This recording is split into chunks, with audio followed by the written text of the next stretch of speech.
Hey y'all, I just stopped at this really cool spot that I love. It's like a chestnut grove that was planted in California. Oh, I hear creatures in the woods. And there's mosquitoes eating me up right here. But I just had to stop so I could show you. It's really this interesting thing because this is my friend's land by an old hydraulic mine. It's pretty intense. Maybe I'll show a clip of that too. But a lot of these old mines in the Sierra foothills of California, people's encampments, when the workers for the mines would live near the mine. And I don't really know the story of this chestnut grove. I would like to find out more, but I do know that it's right next to the mine, and this part of it wasn't mined, but literally it's 300 feet that way. It's like totally crazy looking. I'm just seeing so many crazy creatures and things in the woods here. It's so different. Every part of this area has a different feel. So what's also interesting here is there's a bunch of tan oaks, so you can kind of see them together. And I have done some posts on my blog about tan oak and chestnut and the chinkapin and stuff. I'm still working out in my head like how to think about those plants. But look at that. There's little babies everywhere. So if you can see that. A cherry too. Another chestnut. So this grove that got planted is obviously planting more of itself. Some gooseberry over there and blackberry. And let's see if I can. I'm blocking the driveway right now too, so if someone comes I might have to stop suddenly, but if I can, I hope this video will be able to show what the canopy looks like, which is just amazing to see, because I know in Appalachia, which is very far from here, but where chestnut is native to, this is what the canopy would have looked like, and it's just so beautiful. These trees are huge, so let me see if this will work. You look up there, all that's chestnut. I'm pretty sure this is American chestnut. It's just amazing. I mean, how big the leaves are, and how, I mean, when I came here in the fall to get, to collect chestnuts, you can see here.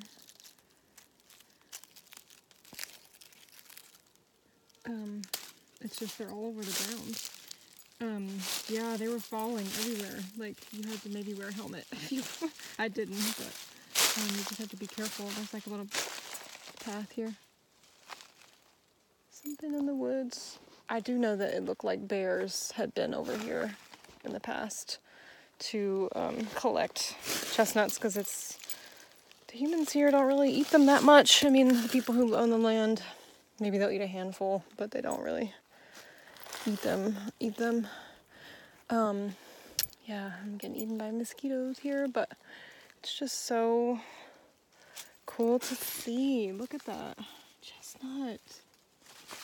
In California, a grove. And they're huge. Look at that trunk. There's some poison oak in here, and here's a dogwood I'm walking by. I'm just like, I know there's other big chestnuts other places, but it's just, I don't see this very often, so.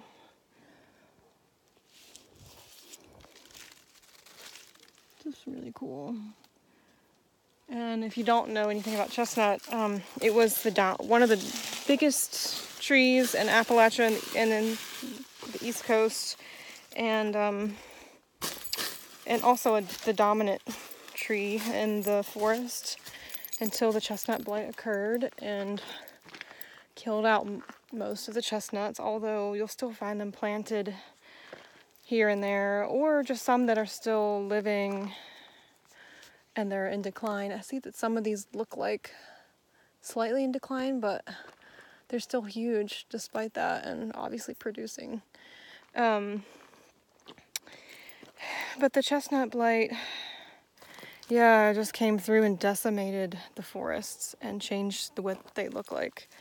And people would eat chestnuts. The animals lived off chestnuts. It was like a keynote tree in the forest. And so you'll be also like at high elevations in Appalachia, and a lot of places you'll still see some smaller plants like the ones I was showing you, like this, or maybe a little bit bigger, like small tree size, but then they'll start to die after that. So you can see pickleaf maple here too. That's the species that's in the west. And yeah, it's so different there now, and there's been some efforts to try to repopulate chestnut in the forest by crossing it with Chinese chestnut. Sorry if I seem antsy because there's mosquitoes all over me right now.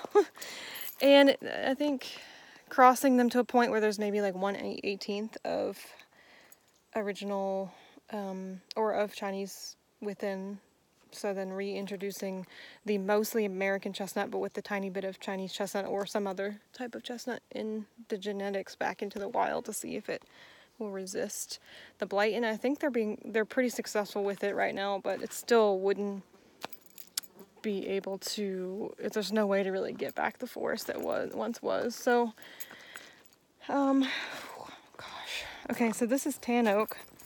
You can see how it looks pretty similar. Lithocarpus. It's what I've been using to tan a lot of my bark tan deer hides, and it is pretty cool. It's its own genus, and it can be found here in California and also in parts of Asia, but you don't see it in other places, like on the East Coast, that genus, Lithocarpus. And I wrote a blog post about it a while ago because I was staying here on my friend's land and tanning hides and just hanging out with this tree a lot, and just became fascinated by it. I didn't lose its leaves in the fall, but it wasn't a live oak. But it looked like a chestnut, and then I was like, it doesn't look like a chinkapin, so I kind of just sort of sorted it out while I was here. And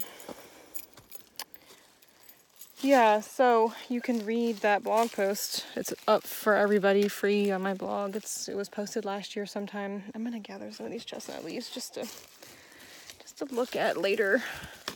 I would love to hang out here longer, but mosquitoes are killing me right now. Just show you all of this. You can see where some bears or other creatures kind of sorted through the chestnuts to try to get the nuts. And pretty awesome little baby chestnut. So here I'm seeing some black raspberry and maybe some mulberry and cleavers over here. So it's kind of interesting. Oh, black walnut, or I did see black walnut up on the hill up there, or maybe it was English walnut, black locust. So I'm gonna get in my truck to get away from the mosquitoes. This is so beautiful here. Look at that. Okay. Now I can finish what I was gonna say in peace, even though there's a couple of mosquitoes that followed me in here. So chestnut wood was also used in building and for fences, and was just like the main tree used for a lot of the utilitarian to build the homes of all the places within its range and beyond. So it's because chestnut is a pretty rot resistant wood, and you'll even find some of the dead trees in the forest still in Appalachia on the ground, barely rotted, and people still have their chestnut fence posts up. I even know folks that have taken apart old barns and then taken the chestnut that's in the barn that's still good, and wormy chestnut, which is sort of what they call the wood that was milled when the chestnuts were dying, and there was like holes and stuff in the wood, but it was really beautiful, so it was like prized wood, the wormy chestnut, because this wood was so great that people were actually kind of just cutting the trees down because they were like, well, they're all going to die, so we might as well. But who knows, maybe some of them would have lived. But yeah, there's some people that take apart barns and reuse that wood. I know some folks in Kentucky and in Madison County outside of Asheville have done that, and it's really beautiful. So, and yeah, it actually was used for bark tanning as well. And when I say bark tanning, if you don't know what I'm talking about, it's actually, here's some in progress. It's actually, I had to dry a hide that wasn't finished, but so it's the process of making leather using plant matter that contains tannins, and I did write a piece about that for patrons on my Patreon, and there's so much to know about that and learn, and I've just done my own experimenting and have hung out with my friends that have done it, and just it's really a fascinating process. But chestnut was a plant, yeah, that was used for that purpose, and you know, they would mill the tree, and then the bark, you know, would get taken off and put, yeah, and used and made into this big tea vat, and then the hides would get put in, and the tannins would basically preserve the hide. And a lot of plants can be used for that, including the tan oak that I mentioned earlier, and oak, and sumac, and manzanita, and hemlock, which is a tree that's dying now in its range from the woolly adelgid, unfortunately. So it also will be looking pretty different. It already does look really different in Appalachia now without the shady hemlocks. You know, there's not that many conifers in the forest there. So if you really think about it, in the last 150 years, just how many changes that forest has undergone. And yeah, it's a thing to think about, making leather and preserving a dead animal's skin, which often is just like a roadkill that I pick up, or other people I know pick up, and then use a plant to pickle it, basically, and then use it on your body, or use it to carry things. And to use a tree, and of course I feel funny about like cutting down, obviously, the way that people cut down the chestnuts when they thought they were all going to just go, you know. Cutting down a tree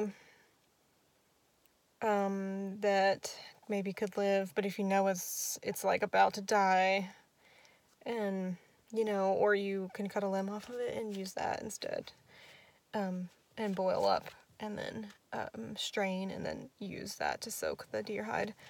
It's just, there's something magical about that, and transformative to think about that intersection of the deer or other animal skins with certain plants that have tannins in them.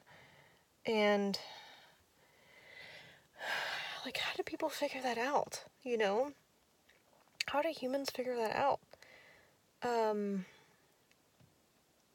to be a part of that process is just, there's something really spiritual and meditative and important about it for me, and why I love it so much. So for me, visiting this chestnut grove just makes me think about all these things, and and how humans have been engaging plants for so long.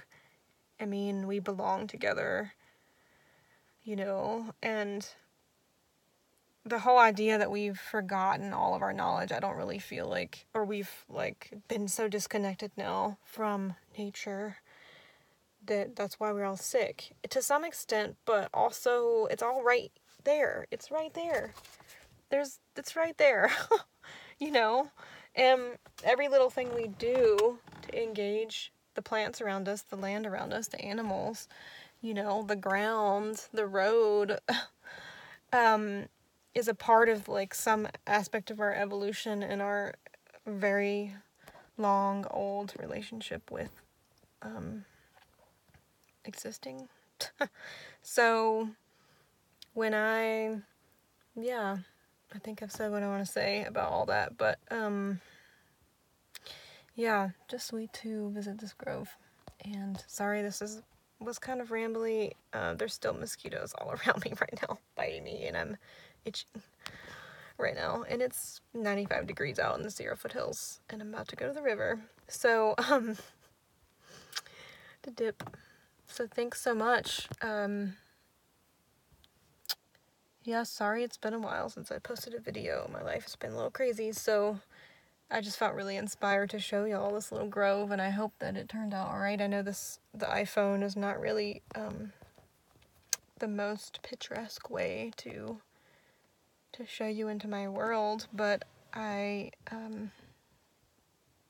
you know, it's something. So yeah, if you want to learn more about tan oak, you can look on my blog and look up tan oak. I have a search bar in the blog now. And if you want to know more about bark tanning, if you're a patron, well, this is going to be posted for patrons first anyways, you can look up DIY or bark tan, I'm pretty sure, and you can find my whole piece on how to do that and some plants I've worked with, including this one. Yeah. Bye.